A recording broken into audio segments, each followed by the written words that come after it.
versículo 18 em diante. 1 Pedro 1, 18 em diante. Sabendo que não foi com coisas corruptíveis, como prata ou ouro, que fostes resgatados da vossa vã maneira de viver, que por tradição recebeste dos vossos pais, mas com o precioso sangue de Cristo, como de um cordeiro imaculado e incontaminado. Então, este versículo 18 lido, Pedro fala de sermos resgatados da nossa fútil, inútil maneira de viver no sentido religioso, e tudo que, de certa forma, constituía a nossa maneira religiosa de viver, foi uma tradição que recebemos de nossos pais. Eu não sou de família católica. A minha família, tradicionalmente, é uma família evangélica. Daí porque o meu nome, ser bíblico. Mas a maioria das pessoas presentes aqui, neste templo, é de origem católica. E nós sabemos que, alguns anos atrás, o governo brasileiro estava preocupado com o número avultado de feriados religiosos. E houve uma certa medida governamental que cortou os feriados religiosos do Brasil, deixando alguns mais importantes apenas, como Natal, é um feriado religioso de caráter muito importante, que se comemora o nascimento de Jesus Cristo, e também este dia de hoje, no qual se celebra esta festa chamada de Corpus Christi. Então, hoje, para o católico tradicional, é uma data tão importante quanto é importante a Semana Santa e, como exemplo, a chamada Sexta-feira Maior. Para o católico, a celebração de hoje de Corpus Christi é tão importante quanto é importante a sexta-feira chamada Maior, Sexta-feira da Semana Santa. Porque o acontecimento que se celebra na Semana Santa também é um acontecimento que se celebra hoje, relativo à pessoa do Senhor Jesus Cristo. Esta palavra Corpus Christi é uma expressão latina que significa corpo de Deus. E dizemos em princípio que a Igreja Católica tem um ensino que é correto, igual ao nosso, é que ela aceita a deidade ou a divindade de Jesus Cristo, que está baseado em João, capítulo 1, versículo 1. No princípio era o Verbo estava com Deus e o Verbo era Deus, e a humanidade de Jesus Cristo que é apontada em João 1:14, e o Verbo se fez carne e habitou entre nós, e vimos a sua glória, como a glória do unigênito do Pai, cheio de graça e de verdade. Ocorre que Jesus viveu aqui na terra 33 anos e meio, ele era, de acordo com Colossenses 2:9, homem e Deus, ou Deus e homem. Paulo diz em Colossenses 2:9, nele habita corporalmente toda a plenitude da divindade. Repetindo, nele habita corporalmente, ou seja, em corpo físico, humano, toda a plenitude. Ele não é parcialmente Deus, ele é 100% Deus que habitava num corpo humano. Morreu, foi sepultado, ressuscitou dentre os mortos, esteve por mais 40 dias aqui na terra, dando provas suficientes da sua ressurreição corporal, como diz Atos 1 e 3, com muitas e infalíveis provas. Ele viveu aqui na terra com os seus seguidores. Por fim, os levou a um alto monte e ele dali ascendeu, subiu para o céu. E hoje nós não vemos Jesus mais fisicamente, corporalmente. Por isso diz o apóstolo Paulo, na sua segunda carta aos Coríntios, capítulo 5, versículo 7, nós andamos por fé e não andamos mais por vista. Sabemos que Jesus espiritualmente, ele está conosco. Mateus 18, 20, onde estiverem 2 ou 3 dos meus pequeninos reunidos em meu nome, aí estou eu no meio deles. E hoje, então, repetindo, não podemos ver mais Jesus fisicamente. Mas os católicos, e agora entra o que a Bíblia chama, não segundo a tradição que recebeste dos vossos pais. Os católicos não se sentem bem com a ausência corporal de Jesus Cristo e inventaram ou formalizaram através do Papa um dogma, um ensino, um decreto, segundo o qual Jesus ainda pode ser observado fisicamente aqui na terra. Como pode ser observado? Então criaram um dogma chamado o dogma da transubstanciação. É um nome meio difícil de dizer. Dentro deste dogma, deste ensino, se declara que no momento em que o sininho tilinta, quando o padre está com aquela hóstia levantada, e então, naquele momento, se dá um milagre. Aquela hóstia deixa de ser hóstia e ela passa a ser literalmente o corpo, o sangue, a alma, a divindade do Senhor Jesus Cristo, tal qual Ele hoje tem lá no céu. Então, através deste dogma, chamado dogma da Eucaristia, se dá esta literalidade de Jesus poder ser observado através da hóstia.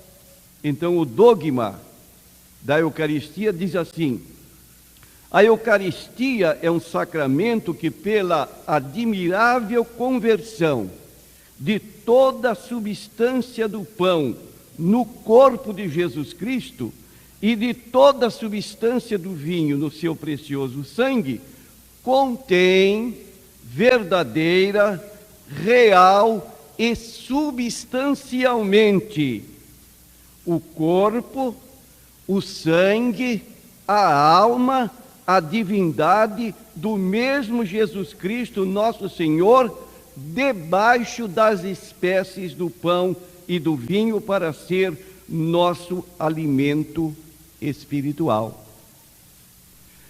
Esse dogma, então, foi instituído para dizer que Jesus hoje está corporalmente, fisicamente presente, só que na aparência de uma hóstia depois de consagrado. Irmãos, é tão grande o respeito à fé de uma pessoa católica que quando lhe é colocada na boca aquela hóstia, essa pessoa está proibida de deglutir, de mastigar, mas ela tem que receber esta hóstia e esperar que a saliva derreta aquela hóstia e ela engula sem maiores problemas. Se, eventualmente, esta hóstia grudar no céu da boca, seria a maior profanação da pessoa meter o seu dedo e tentar soltar aquela hóstia que às vezes fica grudado no que nós chamamos o céu da boca. Não pode, porque aí ela iria contaminar, manchar o corpo do Senhor Jesus Cristo. E para maior abrilhantamento desta festa, e para reforçar a crença nesse dogma da transubstanciação, naquele momento esperado, quando tilinda o sino, então se dá a conversão daquele elemento material no corpo, no sangue, na alma, na divindade do próprio Cristo, tal qual ele está no céu. E aí se formou esta festividade chamada Corpus Christi, quando se organiza uma procissão, e você deve ter observado isso pela televisão, pessoas com maior empenho, com maior dedicação, vão ornamentar as ruas por onde a procissão vai passar. Pessoas trazem materiais de vários tipos, papel, papelão, latinhas de bebida, serragem colorida, isopor, e fazem desenhos na semelhança de um cálice da ceia. E ali então, quando a procissão está caminhando, vai à frente aquele elemento, aquela pessoa indicada, tem uma haste, e lá em cima na haste tem uma caixinha que é chamada hostiário, e ali dentro estão as hóstias, e as pessoas que estão acompanhando nas calçadas essa procissão com muita reverência, tirando o chapéu, alguns se inclinando em atitude de adoração, e aquele fervor intenso. Por quê? Porque ali está, pessoalmente, literalmente, segundo a crença dos católicos, o próprio Jesus Cristo, como está no céu. Então essa procissão é feita com todos os pormenores, com todos os cuidados, com toda a reverência que Jesus mereceria se ele estivesse caminhando com os próprios pés aqui na terra. Isso é bíblico? Porque nós, evangélicos que temos a Bíblia na mão, não fazemos assim, porque não acompanhamos também nas procissões os católicos que fazem esta procissão com toda a reverência. Então nós vamos observar, irmãos, que a Igreja Católica tem uma Bíblia, como nós temos, e ela se vale da Bíblia Sagrada para justificar esse ato que realiza neste dia chamado Corpus Christi. Ela se utiliza dos mesmos textos bíblicos que nós nos utilizamos para celebrar o que nós chamamos a ceia do Senhor. Nós celebramos mensalmente a ceia do Senhor e procuramos também fazer com a maior solenidade, com o maior respeito, com a maior dedicação, esta cerimônia que nos traz a lembrança, a morte, o sepultamento e a ressurreição do Senhor Jesus Cristo. E nós nos utilizamos do texto que está em Mateus capítulo 26, nos versículos 26 a 28, que também são usados pelos católicos. Diz assim, Mateus 26, 26 a 28, E quando comiam, Jesus tomou o pão e, abençoando-o, o partiu e o deu aos seus discípulos e disse: tomai e comei, isto é meu corpo. Tomando o cálice e dando graças, deu-lhe dizendo: bebei dele todos, porque isto é o meu sangue, o sangue do Novo Testamento, que é derramado por muitos para a remissão dos pecados. Então as palavras-chave, a expressão-chave que é usada pelo católico, pela liderança, para justificar esse dogma da Eucaristia, é essa expressão que Jesus usou: isto é o meu corpo. Então, ensina a Igreja Católica que quando Jesus diz, isto é o meu corpo, naquele momento se dá essa mudança de massa fermentada, como a hóstia, para ser o corpo de Cristo. E quando Jesus repetiu, isto é o meu sangue, então se dá a mudança do cálice para o próprio sangue do Senhor Jesus Cristo. Agora, irmãos, você observe bem, quando Jesus celebrou a ceia pela primeira vez, ele estava fisicamente presente. E ele então pegou o pão e deu. Ora, Jesus estava fisicamente presente. Se realmente aquele elemento, o pão, fosse literalmente o seu corpo, seriam precisos 2 corpos. Um presente ali distribuindo esses elementos e o outro que era o próprio elemento que tinha se transformado, mudado para ser o corpo do Senhor Jesus Cristo. E Jesus tinha um corpo só. Logo, não havia 2 corpos. Havia aquele corpo que estava ali presente, que ele estava dando, dizendo, isto é o meu corpo, isto é o meu sangue. Então, o que nós devemos entender, que a expressão usada por Jesus, isto é o meu corpo, isto é o meu sangue, representa o que Jesus havia dito em outras ocasiões, falando de si mesmo. Isto é o meu corpo significa, isto representa o meu corpo. Da mesma maneira que Jesus disse em João 6,48, eu sou o pão que desceu do céu.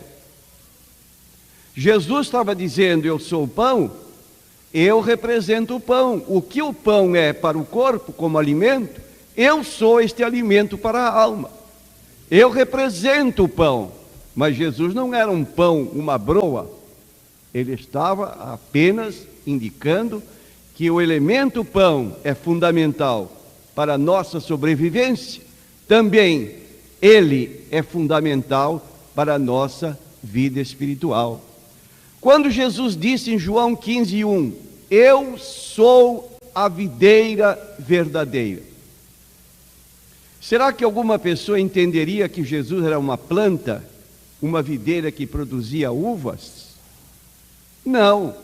O que Jesus estava dizendo, eu represento a videira, como os galhos não podem ter vida própria se não estiverem ligadas à videira, vós também sem mim nada podeis fazer, mostrando nossa dependência dele, e não que ele fosse literalmente uma planta conhecida como videira. Quando Jesus disse em João 14,6, eu sou o caminho, será que literalmente Jesus queria dizer, eu sou uma estrada? Eu sou uma estrada? Não. O que uma estrada é para conduzir alguém para determinado lugar, eu sou a estrada, eu sou o caminho que conduz ao céu. Ninguém vem ao Pai senão por mim. Então, a expressão que Jesus usou, muitas vezes, eu sou o bom pastor, ele dizia: eu represento o bom pastor. Assim, as palavras de Jesus, isto é o meu corpo, não deve ser entendida literalmente, mas que Jesus é representado pelo pão, Jesus é representado pelo cálice, sem que literalmente se transforme no pão e no vinho. Um outro texto que usa a Igreja Católica é o que está no livro de João, no capítulo 6, também é muito conhecido, versículo 53 em diante. Jesus disse estas palavras que causou escândalo a 70 dos seus seguidores. Diz assim no versículo 53: na verdade vos digo que se não comerdes a carne do Filho do Homem e não beberdes o seu sangue, não tereis vida em vós mesmos. Quem come a minha carne e bebe o meu sangue tem a vida eterna, e eu o ressuscitarei no último dia. Porque minha carne verdadeiramente é comida, e o meu sangue verdadeiramente é bebida. Quem come a minha carne e bebe meu sangue, permanece em mim e eu nele. Assim como o Pai vive e que me enviou, e eu vivo pelo Pai, assim também quem de mim se alimenta, também viverá por mim. Ora, irmãos, se você entender no sentido literal as palavras de Jesus no versículo 53, se não comerdes a carne do Filho do Homem e não beberdes o seu sangue, não tereis vida em vós mesmos. Quem come a minha carne e bebe meu sangue tem a vida eterna. Se fosse para entendermos literalmente, diríamos que nós teríamos que nos tornar antropófagos. Comer carne humana, beber sangue humano, isso é próprio de bárbaros. Mas gente civilizada não come carne humana, nem bebe sangue humano. E essas palavras de Jesus se tornaram assim tão incompreensíveis para os seus discípulos, que eles disseram: duro este discurso, quem o pode ouvir? E diz que 70 deles já não mais andavam com ele. Mas, meus irmãos, Jesus foi muito específico em mostrar que as palavras que ele estava pronunciando eram palavras que deviam ser entendidas em sentido figurado, espiritual e não literal, como está o versículo 63. O Espírito é o que vivifica, a carne para nada aproveita. As palavras que eu vos disse são Espírito e vida. Então Jesus queria que o entendimento dos seus ouvintes fosse esse, que comer carne, beber sangue de Jesus não devia ser entendido no sentido literal, mas figurado. Por isso disse: as palavras que eu vos disse são espírito e vida. Devem ser entendidas num sentido espiritual e não literal. E é assim que nós estamos nos alimentando do Senhor Jesus Cristo. Tanto é que Pedro, quando ouviu a indagação do Senhor Jesus: quereis vós também retirar-vos? Versículo 67. Pedro tomou a palavra e disse: Senhor, para quem iremos nós? Tu tens as palavras da vida eterna. Então, irmãos, há da nossa parte um sentimento de necessidade tão grande do Senhor Jesus Cristo, porque o temos aceitado como Salvador e Senhor, que não há nada que substitua Jesus em nossa vida. Jesus é fundamental para nós, para nos conceder vida eterna. E nós, irmãos, neste sentido de nossa dependência do Senhor Jesus, fazemos o que vimos fazendo já há muitos anos, como diz 1 Coríntios capítulo 11, a partir do versículo 23 em diante, nós nos reunimos mensalmente para celebrar a ceia do Senhor. Eu recebi do Senhor o que também vos ensinei, que o Senhor Jesus, na noite em que foi traído, tomou o pão e, tendo dado graças, o partiu e disse: tomai e comei, isto é o meu corpo que é partido por vós, fazei isto em memória de mim.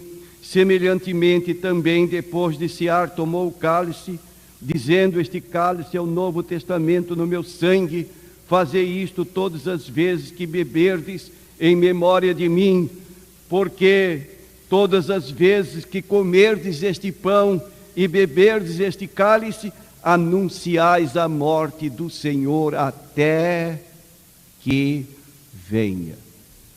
Então o crente celebra mensalmente este ato recomendado pelo Senhor Jesus em Mateus 26 e 28 e se ajusta à orientação traçada pelo apóstolo Paulo. Ao você tomar o pão, você se recorda que o Senhor Jesus está no céu e que aqui na terra este elemento pão, quando partido, nos lembra o corpo do Senhor Jesus partido por nós ali no Calvário. Quando você pega o cálice, antes de ingeri-lo, você se lembra que Jesus derramou seu sangue precioso para a remissão dos seus pecados. E você então fica naquela convicção: a base do perdão dos meus pecados, a base da minha aproximação de Deus, da minha reconciliação com Deus, se deu por meio da morte, sepultamento e ressurreição de nosso Senhor Jesus Cristo. Você traz sempre presente o Senhor Jesus Cristo, não afixado num cordão junto aqui no seu pescoço, mas você traz Jesus dentro do seu coração, como diz Apocalipse 3:20, eu estou à porta e bato. Se alguém ouvir a minha voz e abrir a porta, eu entro em sua casa. E meus irmãos, Jesus dentro do coração faz milagres. Jesus fora do coração é apenas um símbolo, sem poder resolver problema nenhum, porque está ali pregado numa cruz, inerte, sem poder realizar nada.